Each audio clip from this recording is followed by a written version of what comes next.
বিভিন্ন সময় দেখা যাচ্ছে কিছু কুচক্রী মহল ইসলামের উপরে আক্রমণ করার চেষ্টা করছে।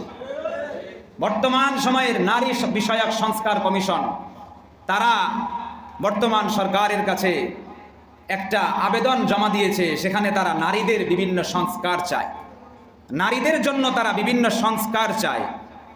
এর মধ্যে ১ নম্বর সংস্কার তারা চায় যে নারীরা পুরুষের সমান উত্তরাধিকারী পাবে।